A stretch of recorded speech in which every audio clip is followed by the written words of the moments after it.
Hello, all. I watched an extra credits, extra history video series, and it was absolute garbage, and I'll tell you why. But first, some bona fides in order to make myself seem less threatening to the audience of extra credits. I used to watch all their videos, and I really enjoyed them, as a practical look at game design as well as their extra history stuff, which were fun. What really makes them work is that they're just usually a dramatization of the historical record, and that's fun. Explaining history as a story is basically what oral histories are, and they were and are good enough for people since time immemorial. I kind of dropped off extra history when I started finding these channels that gave equally deep or more in-depth historical explanations, while also linking those events to modern history and even current events like Sean and Three Arrows. When I tried to return, I had a hard time really just enjoying it because something just didn't figure correctly, An odd presentation of an event here, a phrasing that couldn't apply there. But it was hard to pick apart any one time or place where they were just dead wrong, since they're basically just taking the historical record and explaining it as a story. Not a lot of places to mess up and insert your weird worldview into, but this series, the one I'm going to critique, is basically an explanation of something that we don't have a historical record for. It's the so-called Bronze Age collapse, marked by the fall of the Bronze Age states in Mycenaean Greece and the Anatolian Peninsula. The collapse is attested by the abrupt end of the writing systems that those states employed, but through the records that were preserved at the time of the collapse and the writings of ancient Egypt, which did not fall for 100 years, we can stitch together a picture of what happened. And I just said it, but I must stress that not only did Egypt not fall for 100 years, it didn't even collapse. It quote-unquote fell to another dynasty. And even then, the pharaonic dynasties continued Egypt's rule of the Nile unabated until 676 BC, which coincides with the end of every middle schooler's amateur Egyptology phase. Because the mummies disappear. The Assyrian conquest of Egypt isn't until around 500 years after the events of the Extra History series we'll be dunking on. Also, from now on, I'm going to be saying EH instead of Extra History because, it's a lot of mouth sounds. Okay, so EH's reckoning of this series of unfortunate events really does put the focus on Egypt, because that's where the historical evidence is. Sort of, but the collapse didn't happen there, so there's a bit to clear up with regards to the Hellenic peoples at this time period. What do we really know about the ancient Greeks? Well, we know they had some horny gods, some pottery, and cradle of democracy? Oh, here we go, they invented porn! Finally, the Greeks have something to be proud of.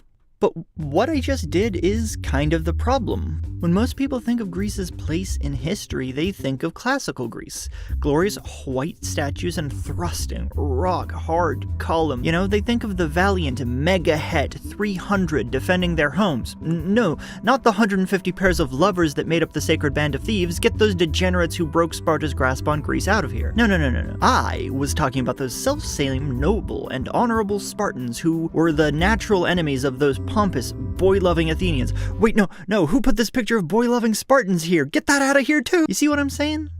People have a certain image of history in their mind when thinking of ancient times. But not only is that image incomplete, the incompleteness skews our vision of history to support understandings of the world that just aren't true.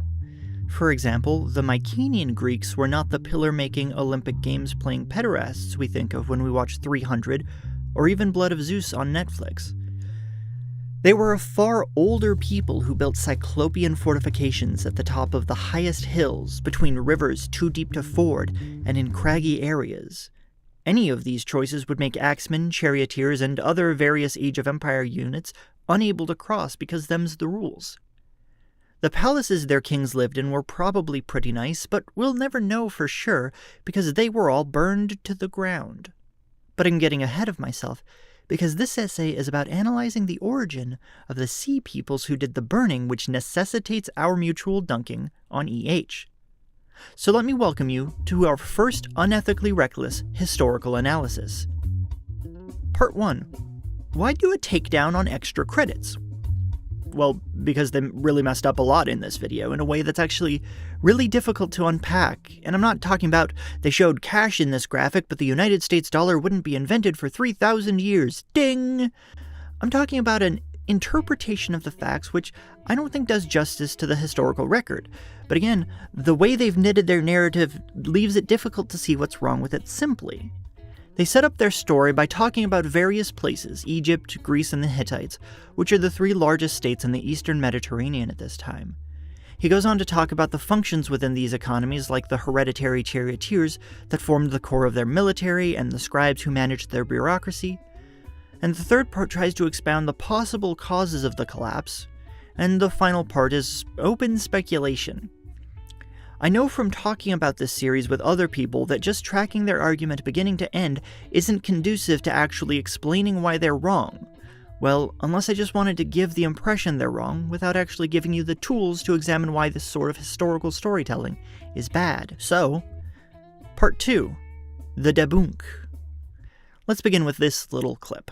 These were incredibly organized, incredibly centralized governments. The level of central control in the late Bronze Age states is almost mind-boggling, far, far beyond the monarchies of the Middle Ages, perhaps even more than many modern states, which is important because due to this centralized control, many of the late Bronze Age kingdoms were structured as command economies. Every piece of grain, every dram of olive oil, every bar of bronze was tallied by the central government. This clip is one of the clips that made me go feral, just absolutely wild, because this clip came about halfway through the series and actually is the most important and crucial detail when just trying to understand the people who made up these civilizations.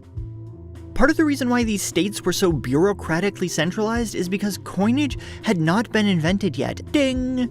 And to really understand the importance of this fact, let's take a look at the section paraphrased from Debt the First 5,000 Years.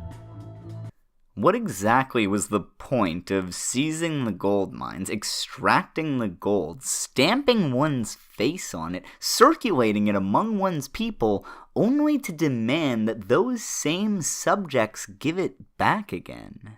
Simply, if one hands out coins to the soldiers and then just demands that every family in the kingdom was obliged to pay one of those coins back to you, in one move, you would have turned your entire national economy into a vast machine for the provisioning of soldiers, since now every family, in order to get their hands on the coins, must find some way to contribute to the general effort to provide soldiers with things they want. Markets are brought into existence as a side effect. And so, during the Bronze Age, markets as we understand them were still nascent, largely only existing between the states and their peasantry and the states with each other. The second most important fact about these states doesn't even tip its head in to greet us. The fact is that all three of the regions he's talking about were slave economies. The Hittites got their slaves through debt traps, modeling their economy like the Babylonians, but the Greeks and Egyptians captured humans and enslaved them. This is important because across history, servile resistance is based on the method of bondage. Debt slaves typically run from bondage, but captured slaves fight back, and we'll examine this in more detail in a moment. But until then, let's take a second to think about jobs. Think about what it would mean if the mayor of your town was the only employer and he paid you directly in a day's worth of food. Then you turned in your quota of oil or pots or whatever the Mycenaeans produced. The closest analogy is a company town, but at least an owner of your company town wasn't the grandchild of the omnipotent fucking sun. You could just leave if you didn't like it, unless you were deeply in debt or just as likely one of those slaves. Raiding nearby tribes for slaves was super common, so if you just left the palace economy, not only would you have to start from scratch, you'd have to go pretty far to avoid getting caught up as a slave in the military trade complexes of these empires. This inability to reasonably improve your life and the level of control the states held in order to administer these military trade complexes, along with a third fact that the Mycenaean states were astoundingly uniform in their administration, means that you couldn't even just go to another city if you didn't like your life. You just try because it sucked in, say, Pylos, and then you'd get to Tirinj, and whoopsie-daisy, same shit, different deity, and the machine rolls on. Speaking of trade military complexes, let's listen to what EH has to say about commerce.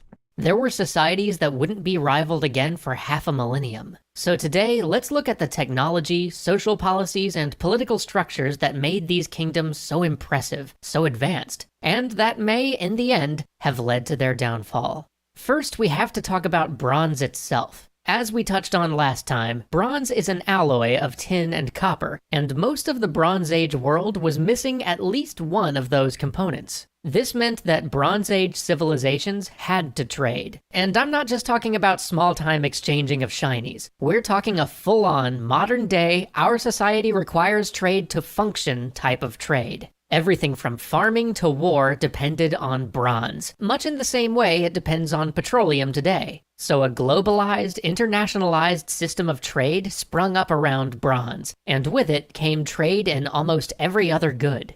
This was a positive thing. It allowed a material standard of wealth, especially for the nobility, that was unrivaled anywhere in the world, except maybe for China. Except maybe for China?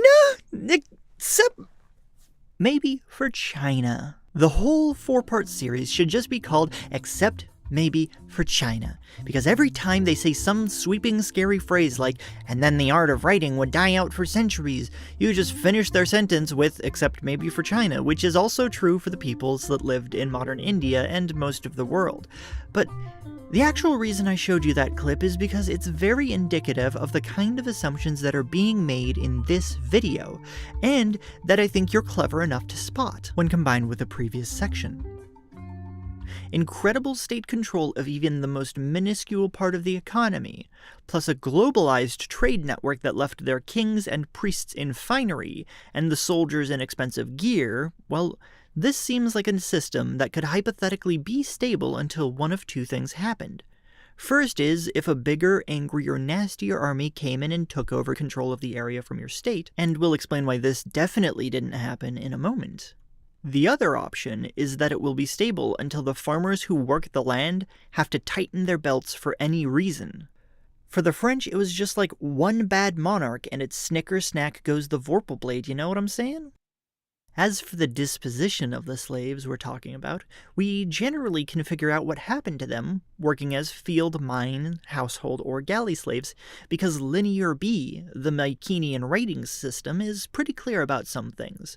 But what they took for granted is quite frustrating. What a slave's quota was is in the record, as well as the names of slaves from which we can surmise the islands they were captured from. But what's not known, for example, are the names of any of the Mycenaean kings, because the palace scribes didn't think to write down King Big Dickocles, they just wrote down the king. But this exact sort of thing is what I want to make clear before we talk about the possible causes and the quite probable cause of the Bronze Age collapse. Every part of the historical record, not just our Bronze Age collapse, but every part, shows that if you have a highly stratified society with all the benefits of commerce going to a monarch or an oligarchy, and a tiny number of their thugs on top, and that this group presides over a massive numbers of workers and or slaves who have every single grain of fucking rice counted to ensure they weren't getting one over on the king or his representatives, I kind of don't have to extrapolate on that, but I'm gonna, cause France, Russia, Rome's servile uprising, the Yellow Turban rebellions, and so many other peasant uprisings happen in this kind of society. And you can see how society would be vulnerable even if those examples didn't immediately spring to mind. The fancy way to describe this kind of economy is juropolitical extraction, which literally just means using legal precedent as a pretext to extract material goods and services, or by force if precedent is not upheld.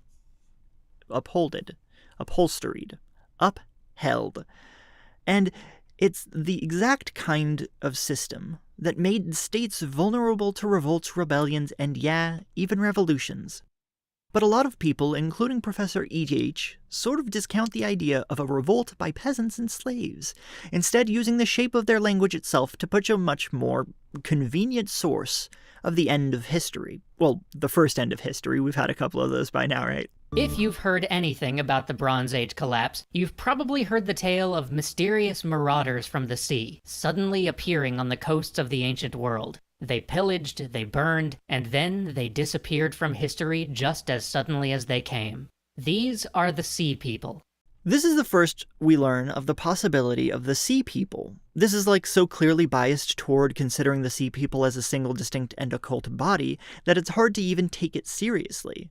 I mean, one of the reasons I landed on this series instead of some other more egregious video was because EH gives a comparatively even-handed interpretation, so I am going to take it seriously, because, another candidate series I watched claimed that the Sea Peoples were the first pirates in the Aegean Sea, and I was like, where do you think the slaves came from? I mean, a bunch of guys on boats get off their boats and come into your village and kidnap your people. I'd call that fucking piracy, and that was just a daily fact of life for hundreds of years before the collapse.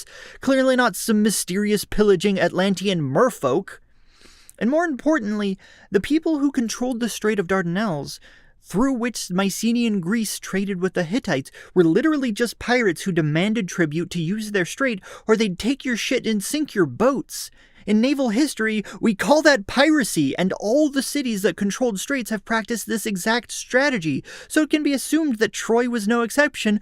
But we don't need to assume, because when the archaeologists found Troy, they determined that it was razed to the ground and rebuilt 7 or 8 times for this very reason, not because Paris was cucking Pindicocles. So, yeah, pirates must have existed because piracy was both the cost of doing business and a business in and of itself. It was done by and for the states of the Mediterranean, and not just some upstart coastal villagers, right?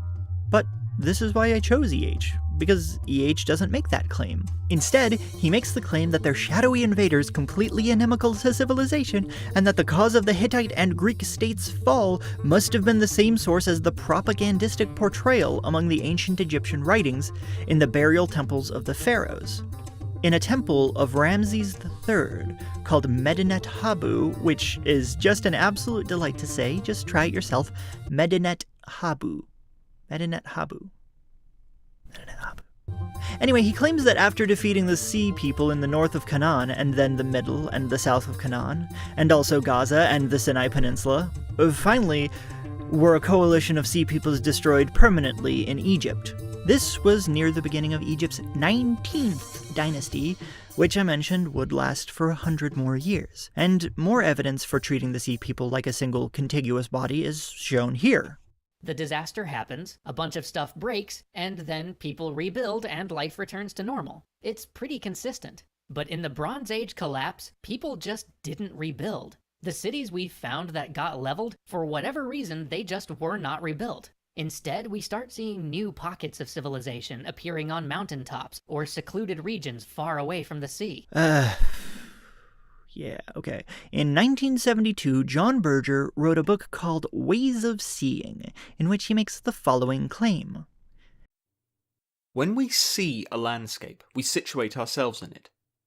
If we saw the art of the past, we would situate ourselves in history. When we are prevented from seeing it, we are being deprived of the history which belongs to us. Who benefits from this deprivation? In the end, the art of the past is being mystified because a privileged minority is striving to invent a history which can retrospectively justify the role of the ruling classes.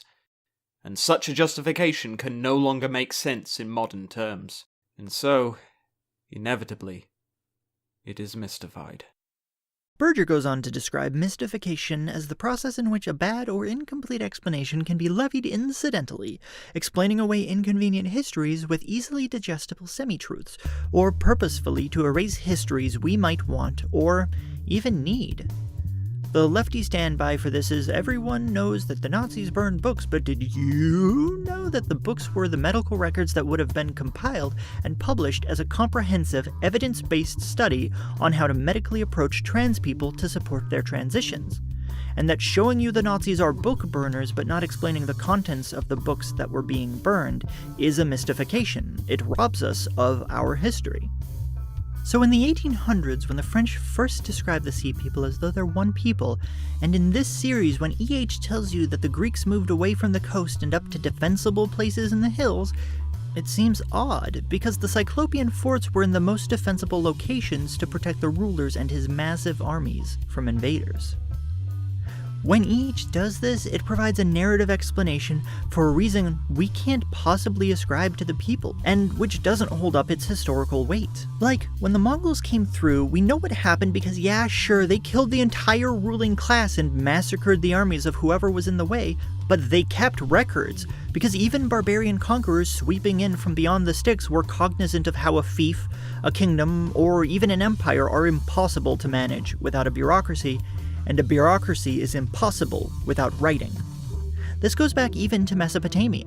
In Akkadian Sumer, the Gutian swept in from the Styx 1,000 years before the Bronze Age collapse as a mysterious people, but as soon as they finished marauding their way to the capital, they just became the new kings. They kept the writing system alive, and Sumer kept going strong, because the kind of raiders who would sweep in are the kind of raiders looking for loot, and as we covered, the only people getting the loot in these ancient states were the nobility. And these aren't some wild, inapplicable examples that have nothing to do with the cultures in the late Bronze Age Mediterranean, because, like, yeah, Mesopotamia was in the same trading network as our subject, but also the same shit happened in Egypt. They were raiding into Canaan for slaves, and their victim peoples, the Hyksos, who had no writing style of their own, came in and supplanted the Egyptian rulers, taking over as the 15th dynasty. But the Sea People didn't do that. This history of pastoral nomads getting enslaved and then attacked by neighboring states and then turning around, raiding in and taking over, and EH's lack of consideration on this repeated historical precedent while ascribing a historically lacking explanation for the history of them is very bad. Because they did a bad job. But it's even worse than that.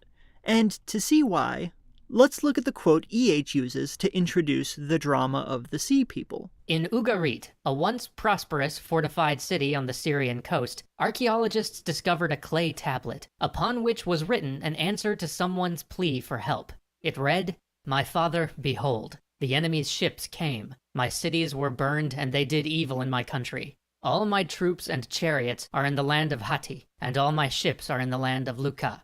The country is abandoned to itself." It's a translation of a tablet in Ugarit, both the language and the kingdom. It's very lurid. But let's look at another contemporary text specifically concerning the drama in Ugarit. "As for the matter concerning those enemies, it was the people from your country and your own ships who did this, and it was the people of your country who committed these transgressions. I am writing to inform you and protect you. Be aware." If you approach the text understanding what we've already talked about, then the phrase, "the country is abandoned to itself," reads less like a message saying invaders are here and the people have to fend for themselves, and more like blaming imagined invaders because the people who have been under the yoke of your state have risen up against you. And this disconnect is the problem, right? Using the geopolitical summary of the first 3 videos, Extra History goes on to give a historical fanfic, explaining what it would look like according to a certain schema laid out in a pop science book. The schema is called Systems Collapse, but EH's whole story hinges on the Sea People being an unknown quantity, some kind of mysterious force. But EH's account is dead bunk. Because at Medinet Habu, when the Egyptians wrote, "They made a conspiracy in their isles" to describe the motive of the Sea People, there's only a small number of locations in the Mediterranean they could have reasonably been referring to. After all, 1% of the Mediterranean has 99% of the islands. Indeed, the hieroglyphs render the names of the people in Egyptian writing, exonyms that were known to the Egyptians even if their locations weren't also recorded in stone alongside it.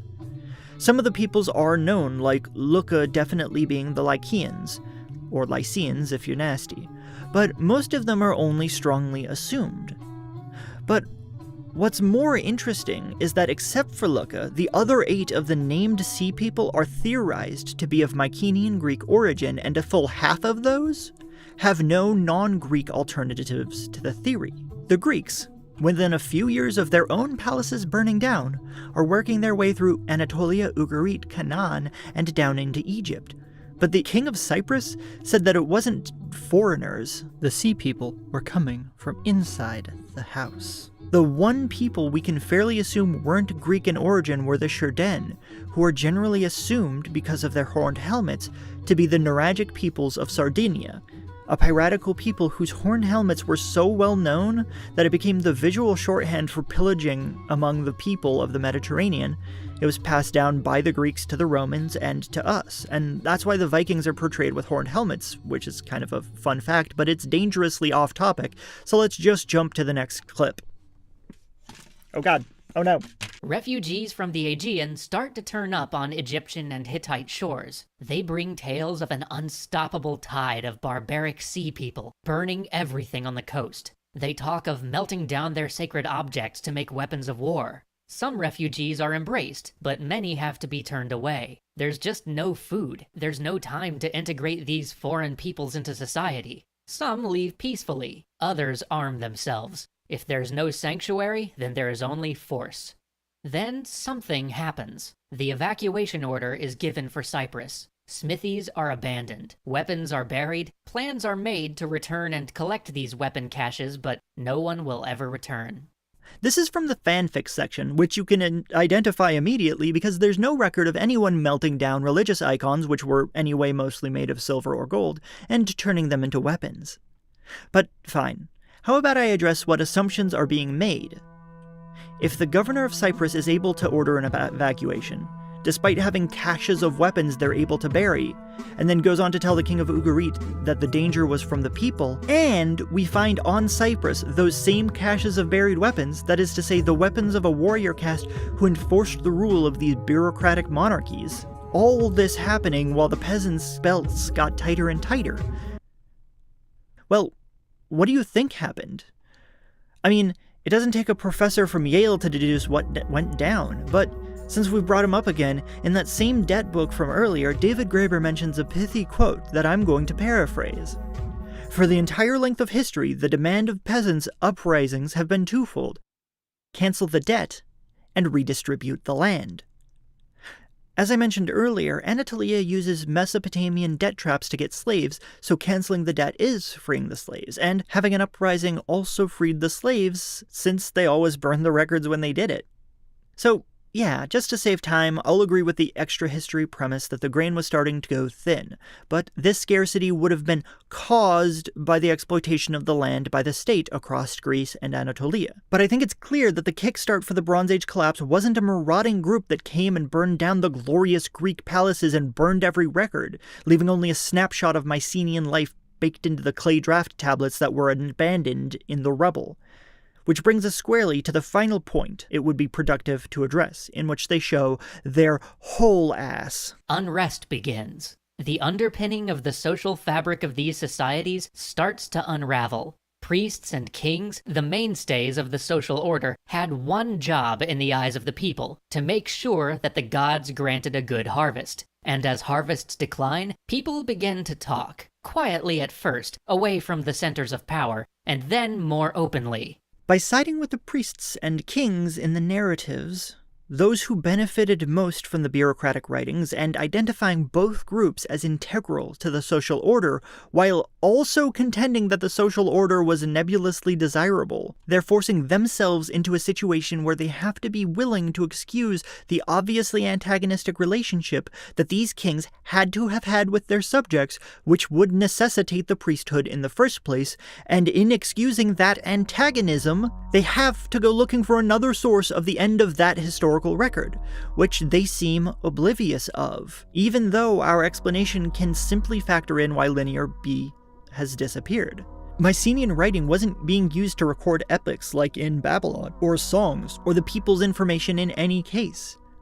The language being written down was the language of an extremely authoritarian command economy which enslaved its neighbors and exploited its people.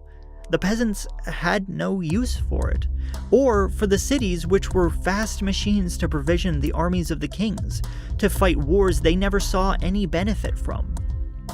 So my explanation isn't some grand narrative or drama that we can fully square with our liberal educations or implicit fear for the future, no. My take is that it was a bunch of tired farmers, potters, and slaves from somewhere in Greece who just had enough one day and started the process of resisting. They burned the first palace and then maybe scattered. But they would scatter to a remarkably uniform hegemony of palace economies, all suffering from the same rationing and besotted with slavery, and so, like wildfire, resistance turns to revolution and Greece collapses.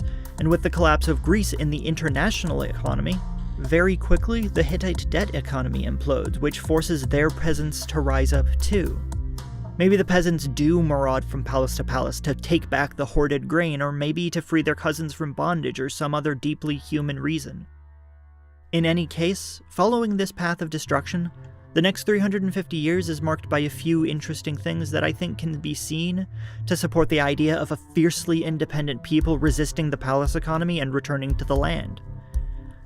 The Greeks and Hittites invent iron, which you would need to do as the remaining bronze tools you had slowly corroded, but only if you didn't have the international trade to create more.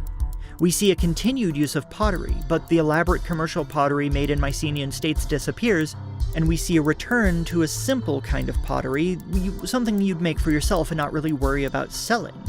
More importantly, we see fiercely independent tribes spring up from the native Greeks in the wake of the collapse. They invent a new written language by borrowing from Phoenicia, and in this language, they record their beliefs and their histories, and not just the records of their bureaucracy. And it promulgates like wildfire across the Aegean. But with this, they renewed capacity for creating records, and with the records, the ability to manage a bureaucracy. The Greeks start making new states after the quote-unquote Dark Age, but for some reason, they're not super okay with the same kind of kingdoms. The Athenians invented democracy in the milieu of this situation, where they're also recording a bunch of myths and legends about evil kings who send our brave heroes out to die. And even when they don't go full democracy, we see things like oligarchies and councils, legislative bodies, and many more forms across Greece. Hell, this all leads directly into what's sensationally called the Axial Age, which was the time period where all modern philosophy and religion source their moral axioms. The principal actors of the Axial Age in the Eastern Mediterranean were Canaan turned Judea, where the Sea Peoples were settled after their defeat in Egypt, and Lucca turned Lycia, who we remember as having joined the Sea Peoples. The people in those spaces, with the heritage of the Sea Peoples, were all deeply concerned with the morals of our society and our relations to debt and slavery and work. Their ruminations and prescriptions, when taken seriously by the ruling class, allowed for far more stable kingdoms and empires down the line, which, again, I don't really think is the best path for history to have taken, but states are very insidious. And this so-called Axial Age spun up after the Bronze Age collapse come Revolution. All of this just ties into a single unavoidable result, that the liberal understanding of history that we're taught in schools and colleges has no way to understand peasant uprisings. That is to say, unless they have a charismatic leader like Gandhi, Ho Chi Minh, or Martin Luther King Jr. This leads me to think we need a new history of the world, one that looks not at how the winners conquered, but at how the people who lived in constant fear and under constant threat of invasion by kings and empires lived and shaped their societies, self-consciously, as a rejection of their would-be oppressors. Anyway, hey, thanks for watching, and special thanks to my Ogre patrons, Dawning Frost, Jacob Rudich, Jacob Kleefkes, Kevin Young, Nick Schwert, Thomas Wolfskeller, and The Nick of Time, as well as our Gramba tier patron, Wuku. If you want to support the channel, you can check out our Twitter or our Patreon, link in the nether. If you like the art, you can find the artist at Grandma's Online on Twitter, or drawing a lot of Star Trek fan art. If you like the music, you can find Brent Entrican on YouTube and nowhere else. He disappeared. If you have subtitle needs, reach out to Poppycock at INSNSAL on Twitter. They do amazing work. In that conclusion where I talk about the religions of the post-Iron Age and how they were clearly very concerned with debt and restitution and accountability and, more importantly, power, were generally drawn from debt the first 5,000 years, but more importantly, you can see these things reflected in all of our world religions, especially those of what is typically identified as the West, and that's what our next episode's going to be about, so stay tuned for that.